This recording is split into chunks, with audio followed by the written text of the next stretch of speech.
እነኚህን ፈርናንዴዝ እና አረጋችሁት ታዲያ በሱ ነው የገባ ነው እና እንግሊዝ ከ60 ዓመት በኋላ ዋንጫ ለመጨበጥ እጇን ዘርግታ በየት በኩል ሜሲ በጣም በየት በኩል ይያደርጋል በጣም እና ከአፋቸው ነው የወሰደባቸው ተኳሽ ነው ብላ ተኳሹን ያስክስጥላ አጉራሽ ወደ ወጣ አጉራሽ አሁንም ስቴካና አትላንታ ለእንግሊዞች ሁለተኛ ያዘን ከተማ ሊሆን ነው ማለት ነው ስቴካ በዛ በኩል አለ እቺን እንዳንተ በታወራት ለምሳሌ እኔ እንታንደኛ በታች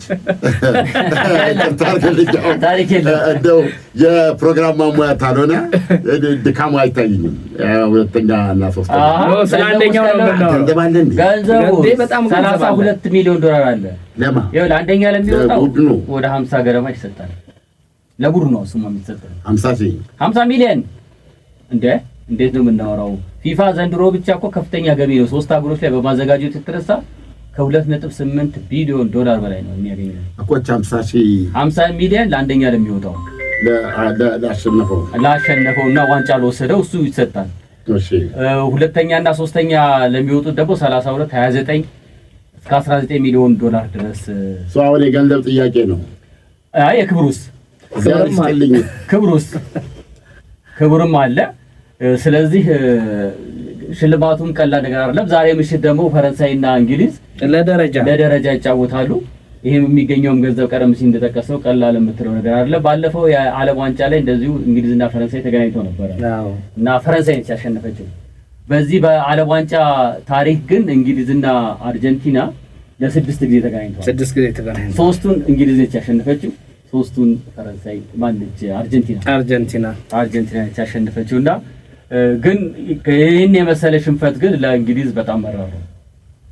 ነው አንዳንዶች እዛ ሜዳ ውስጥ እኮ እንደተመለከተው እኮ ደጋፊዎች እጃቸውና እዚህ ትከሻቸው ላይ ያለ ዋንጫን ተነክቷል ኦሬዲ እንግሊዝ እንደምትወስድ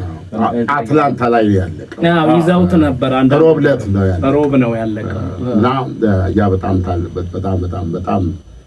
እንግሊዞች ባኪንግሃም ፓሌስ ሁሉ ገብቶ ነበር ወጣቱ ሉል ማን ነው ቻርልስ ማን ነው ሉል ነው እሳቸው ከሚስታቸው ጋር ቢራ ይዘው ታይተዋል ሲታይ ነው እንትኑን ሐዘንን እናወራርድበት ብለዋል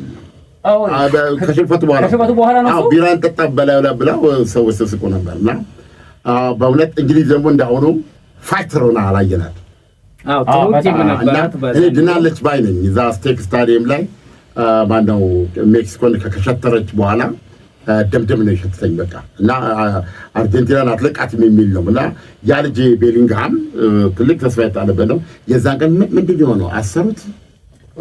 አጠቃላይ እንግዲህ የተከተሉት የጨዋታ ሲስተም በጣም ግራ የሚያጋባ ነው አሰልጣኙ ጠቅላላ 11 ተጫዋች ተከላካይ ማድረግ አዝማሚያ የነበራቸው በተለይ ጎል ካገቡ በኋላ 11 እዚህ ናቸው ያሉት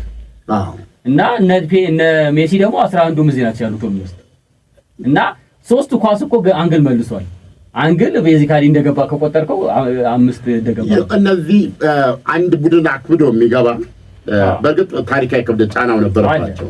ስለዚህ አሰልጣኙ ምንድነው የፈለጉት ጎል ከገባች በኋላ የሚቀጥሉ ወደ 35 ምናምን ደቂቃ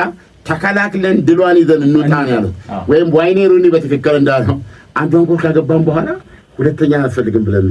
እውነቱ ነው ምን እንዳለ ግን ታውቃለህ አሁን 55ኛው ደቂቃ ላይ ያገባ ቡድን እና እንደነ ሜሲ እና ማርቲኔዝ ያለ በተለይ ሜሲን የሚያክል ወርልድ ክላስ የሚያክል እንደዛ ፔናልቲ ቦክስ ላይ አትዘጋም ሜሲ የሆነ ነገር ያደርጋል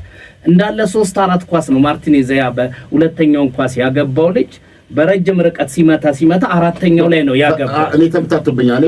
ፈርዲናንድ የትኛው ነው መጪው ፈርዲናንድ ዘቆር ሁለት ናቸው ያገቡት መቺ ልጅ ሹተሩ ፈርዲናንድ እና ፈርናንዴዝ ነው እና ሰማቸው ምላስ ቆልፍ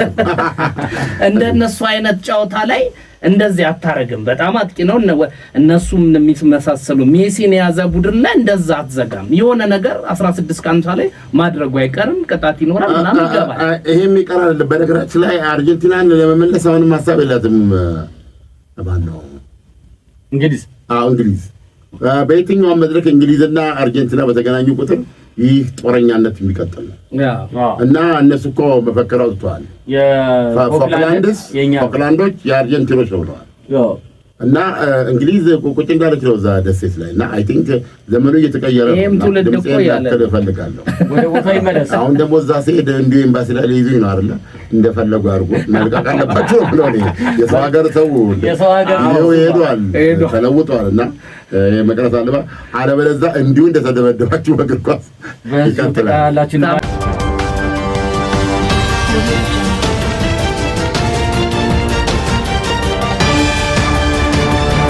ፈጣን ያልተሰሙ መረጃዎችንና ትኩስ የኪነ ጥበብ ዜናዎችን ለማግኘት የቁም ነገር ሚዲያ የዩቲዩብ ቻናልን በመቀላቀል ቤተሰብ ይሁኑ። ቻናላችንን ሰብስክራይብ ያድርጉ።